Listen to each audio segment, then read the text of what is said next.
Сәлеметсіздер, қалдарыңыз қалай? Мен негізі Жаркенттің ауылынан келгем, бірақ қазір өзі Алматының өзінде тұрамын. Сондай аяғымнан ауырып, осы кісіге келгемін. Жүрсінат аға, қаралайын, осындай өзіңізге бір жақсы, сондай дұғасына сеніп өзім келдім. Енді сол сенімімді ақталып, кәдімгідей жақсы жүріп жүрмін қазір. Аяғым айбат, жақсымын. Сондай жақсы жүріп жатырмын. Сол мына кісіге келіп қаралатын кісілер болса жақсы, сондай жақсы қарайды. Дұғасымен сондай.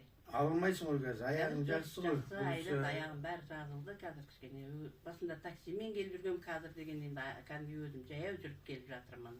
Жақсымын. Аллаға шүкір, енді бұл кісі жүре алмай келген, енді қазір жүріп жатыр, шипа қонып.